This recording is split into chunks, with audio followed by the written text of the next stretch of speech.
sebetulnya kan tidak boleh, kan sudah ada keputusannya. Siapa yang membolehkan? Jadi Pemkot harus tegas lagi untuk menindak mereka yang Loh ya jelas toh. Ya kan. Wong kan Mbak Klepu iya, sudah ada ya. Sudah ada, yaitu tergantung yang sekarang yang tanggung jawab Malioboro kan ada tugasnya sendiri. Ya kan? Jangan mempermainkan pemerintah daerah gitu. Ya. Sudah, nanti saya suruh nangkep kalau memang nggak mau tunduk pada aturan. Karena melanggar ketentuan. Ya, itu aja. Baik, pemirsa, jumpa lagi dengan channel Dishub DIY. Kali ini kita berkesempatan untuk membahas keberadaan skuter listrik ataupun kendaraan yang bermotor penggerak listrik. Nah, sebelumnya pada tanggal 31 Maret 2022, Gubernur DIY telah mengeluarkan surat edaran kaitan dengan pelarangan pengoperasian kendaraan tertentu dengan penggerak listrik. Nah, kita akan tanya lebih jauh bagaimana penegakan dari SE ini, karena sampai sekarang masih ditemukan motor-motor listrik yang beredar di kawasan Malioboro dan juga di Jalan Margo Utomo ataupun juga Jalan Margo Mulyo. Nah, ini kita langsung di hadapan kita beliau Ibu Kepala Dinas Perhubungan DIY, Ibu Nimade Dwipanti Indrayanti. Selamat sore, Ibu. Sore, Mas. Ya. Ibu, sebelum nanti ke proses penegakan ya, Bu, kami ingin bertanya kaitan dengan kebutuhan dikeluarkannya SE ini, Bu, pengaturan ini, Bu. Jadi sebenarnya begini ya, kita mengeluarkan SE juga itu mengacu kepada Permenhub nomor 45 tahun 2020, yaitu tentang kendaraan tertentu dengan penggerak listrik ya. Dan penggerak listrik. Di situ jelas gitu kriterianya apa, jenisnya apa, bisa digunakan di mana saja gitu. Berkaitan dengan keluarnya SE ini karena memang secara operasional kendaraan-kendaraan tertentu tersebut dengan penggerak listrik itu digunakan tidak pada tempatnya. Tidak pada tempatnya. Ya, bukan berarti bahwa gini, kendaraan tertentu dengan penggerak listrik itu tidak boleh digunakan. Boleh, asal tempat dan waktunya tepat. Tempat dan waktunya tepat. Ya, tempat dan waktunya tepat. Kemudian sebenarnya di dalam pemanfaatan itu juga secara spesifikasi sudah diatur di dalam Permenhub 45 tahun 2020 itu. Kita tahu bahwa kawasan Malioboro itu tetap digunakan sebagai kawasan public area, kawasan umum. Jadi di situ juga tempat orang kemudian bermobilisasi, banyak kendaraan berlalu lalang.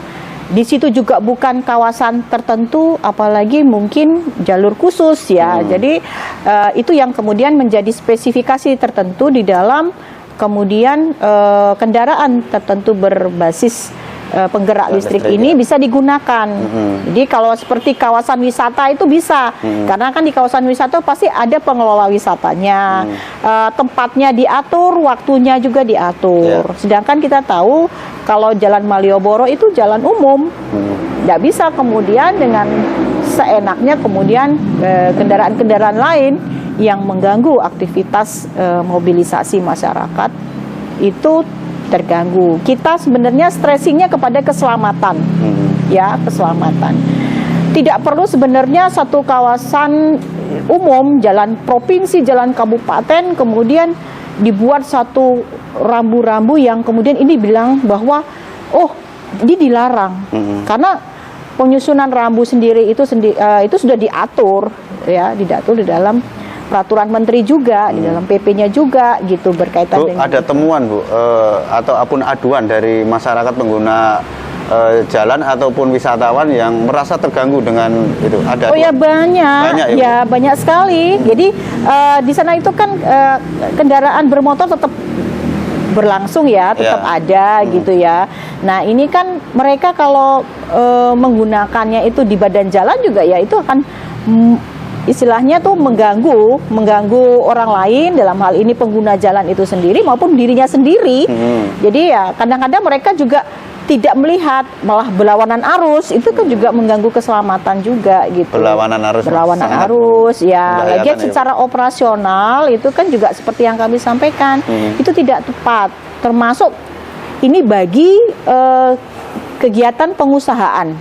Seperti sewa menyewa itu tidak bisa kemudian di pinggir jalan kemudian dilakukan itu. Itu jelas sudah diatur di dalam Permenhub 45/2020. Jadi memang kendaraan ini tidak serta-merta kemudian bisa digunakan di mana-mana seperti itu. Ada aturan mainnya. Di luar 3 ruas jalan itu boleh ya, Bu? 3 ruas maksudnya gimana? Ya di Margo Utomo, Malioboro. Oh, bukan begitu. Gimana, Kita kan Bu? bicaranya begini ya. Ini Ya, kan sumbu gimana, Bu? filosofis. Ya. Bukan berarti kemudian di luar sumbu filosofis kami bisa menggunakan jalan nasional, jalan provinsi, ini juga perlu jalan dijelaskan, kabupaten Bu. kota itu bisa digunakan, tidak. Makanya itu mestinya dari kabupaten kota melalui Perwal maupun Perbub itu mengatur kawasan-kawasan mana saja yang diperbolehkan untuk adanya operasional dari kendaraan tertentu ini, seperti itu. Jadi tidak bisa sembarangan. Kemudian ketika SE itu mengatur cuma di 3 ruas jalan itu, kemudian yang lainnya boleh, tidak juga gitu. Bukan Tidak- berarti yang lain tidak boleh juga. ya. Kita hanya mengetatkan gitu ya. Ini kita Mengetatkan. cuma bicara begini. Masyarakat coba tolong bahwa kita tuh punya satu kawasan yang kemudian menjadi ikonik gitu ya, dan itu mempunyai nilai yang sangat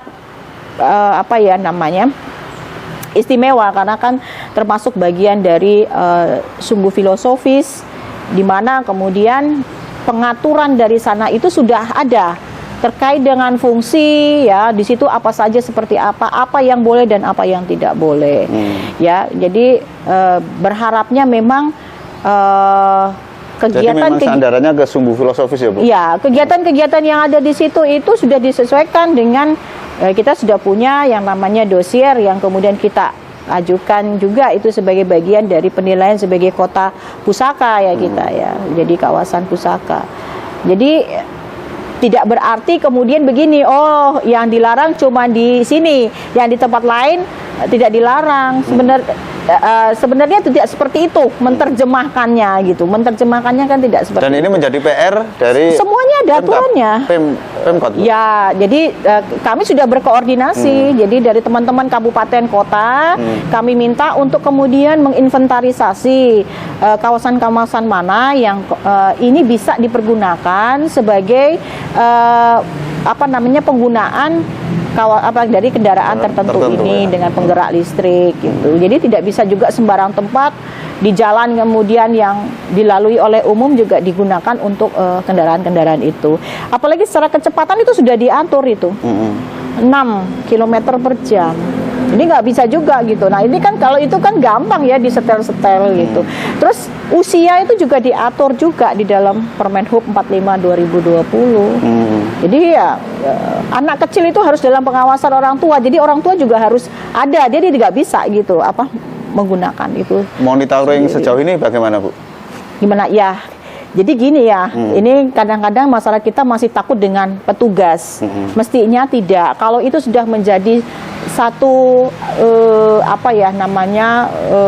kebijakan bahwa memang di situ diatur semua pemanfaatan bangunannya saja diatur kok untuk di sumbu filosofis itu ya, dalam dari sisi bangunan, jarak dan apa saja fungsi yang ada di situ, apalagi yang kemudian penggunaan kendaraan tertentu ini.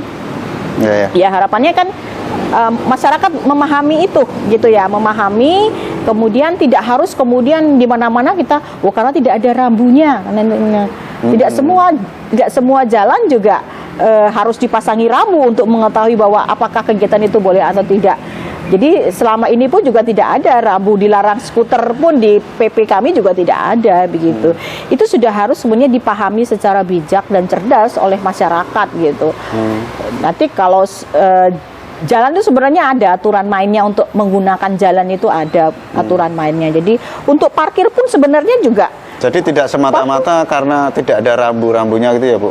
Biasanya alasannya kan itu Bu? Iya, harusnya itu kan dipahami. Apakah kemudian ini kita benar nggak gitu mengoperasikan, kemudian menggunakan itu di situ seperti itu. Apalagi membahayakan diri sendiri dan orang lain. Itu sebenarnya yang utama itu gitu, membahayakan diri sendiri dan orang lain.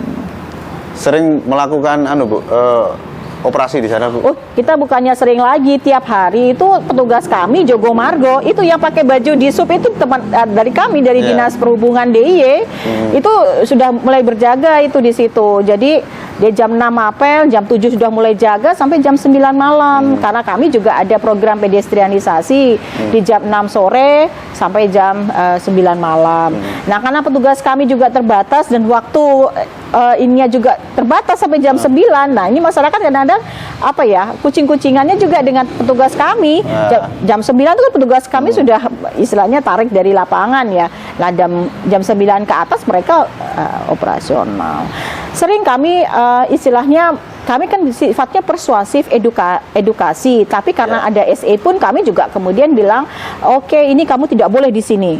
Ya, kita menggiring itu.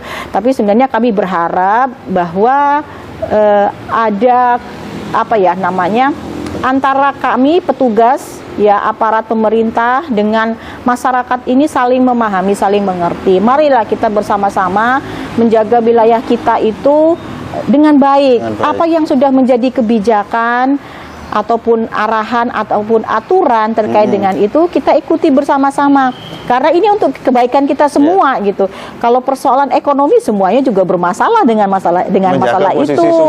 Ya, tapi kan ada hal-hal lain yang memang juga kita harus perhatikan seperti itu. Sampai-sampai Ngarso Dalem Sri Sultan Hamengkubuwono mengancam ya Bu? Ya, karena memang ini tidak main-main gitu. Ini bukan sesuatu guyonan yang kemudian ini kan cuma sodat edaran. Tidak seperti itu gitu. Masyarakat tuh harus paham gitu. Tidak semua sesuatu harus dibuat aturan-aturan. Aturan itu sudah jelas. Ya, sudah jelas gitu. Pemanfaatan jalan-jalan dengan fungsi-fungsi tertentu itu sudah jelas. Jadi tidak perlu kemudian ini menjadi suatu debat gitu ya, jadi kalau penerusan sampai warning dari gubernur untuk menutup ini Bu, jasa ini. Loh, itu kan sudah kita juga sebenarnya sudah kita lakukan ya, dari surat itu keluar bulan Maret itu kita sudah kemudian sudah ada tindakan gitu ya dari kami Dinas Perhubungan Provinsi, Satpol PP Provinsi, teman-teman di kota begitu.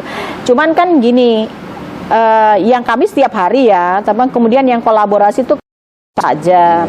Nah, masyarakat itu kan istilahnya tuh takutnya ketika memang pada saat itu juga gitu. Tapi kalau sudah kemudian agak longgar sedikit kan mereka berani gitu melanggar gitu. Nah, ini yang kemudian menjadi kesulitan kita ya. Jadi kadang-kadang tidak hanya kucing-kucingan juga berani melawan petugas. Jadi kami sudah sering menerima laporan dari teman-teman kami di lapangan. Bagaimana Bu tindakan kalau ada yang melawan petugas itu? Ya, kita kan katakan dengan baik-baik ya. Kita katakan baik dengan baik-baik. Ini tuh kan perintah dari gubernur dan kepintar dari Ngarso Dalem yang punya Jogja gitu loh. Ya, mereka kalau masih menghargai dan menghormati pimpinan, mestinya itu patuh dengan apa yang kemudian menjadi kebijakan atau aturan dari pimpinan seperti itu.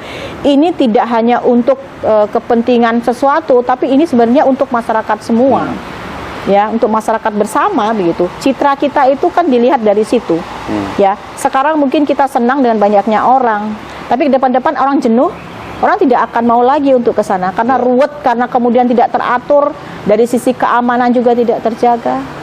Tidak mungkin kita juga kemudian ini menggantungkan kepada petugas yang ada di lapangan. Kita berharap itu masyarakat juga bersama-sama dengan kita, saling mengingatkan lah, saling mengingatkan seperti itu. Ada upaya-upaya pengetatan lagi, Bu? Ya, mestinya kita juga akan ada operasi-operasi bersama kita tingkatkan ya. Walaupun sebenarnya secara reguler kami setiap hari memang ada petugas di situ. Tapi kalau petugas kami kan sangat terbatas ya. Kami jadi dibagi jadi 3 shift dengan sangat terbatas. Kami harus menjaga dari titik Tugu ya sampai ke Panggung Kerapiak. Panggung Kerapiak aja sih kami patroli karena tidak cukup banyak petugas yang di sana. Yeah. Nah, harapannya kan kolaborasi juga dengan teman-teman yang lain yang kemudian diberi amanah juga untuk menjaga kawasan itu. Saya kira ini akan menjadi sesuatu yang lebih baik gitu ya, lebih bagus gitu. Bagaimana menyadarkan masyarakat tentang fungsi kawasan itu. Kedua adalah bagaimana menggunakan kendaraan-kendaraan dengan sesuai dengan pada tempatnya gitu. Sesuai pada tempatnya. Seperti itu. Baik. Saya kira ya Bu, ini ulasannya memang fokus pada ini ya Bu. Jadi dari sisi proses kenapa tadi dari pemerintah daerah perlu mengeluarkan SE, dan ini memang SE ini memang harus menjadi kesadaran semua pihak, baik tidak hanya dari petugas Dishub tapi juga harus muncul dari kesadaran masyarakat, saling mendukung untuk ketertiban ataupun memposisikan dari 3 ruas jalan ini, setidaknya 3 ruas jalan ini ya Bu. Ya. Ya, di SE karena disebutkan itu ya dijaga bersama-sama. Jadi kalau kita hanya mengandalkan petugas, ya kawasan itu kan milik bersama ya. Kawasan itu juga bukan miliknya teman-teman kami Dinas Perhubungan gitu ya.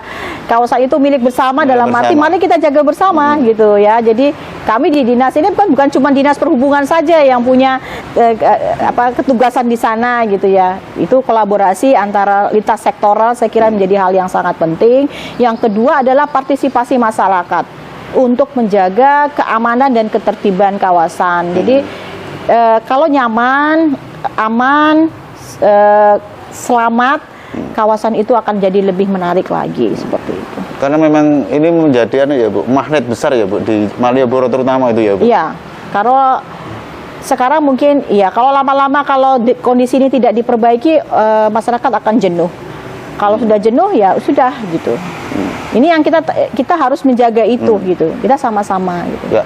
Jadi pemerintah itu membaca ada biar tidak sampai jenuh gitu. Jadi mulai sekarang harus diatur secara baik gitu. Begitu ya Bu? Ya. Mungkin Ibu ada pesan-pesan khusus Bu? Ya, pesan kami begini, bahwa gunakanlah kendaraan itu sesuai dengan aturan dan tempatnya. Jadi gitu, jangan coba-coba dalam artian nggak apa-apa 1, 2, 3 kami bisa kok gitu, tapi itu kemudian menimbulkan juga efek-efek yang luar biasa.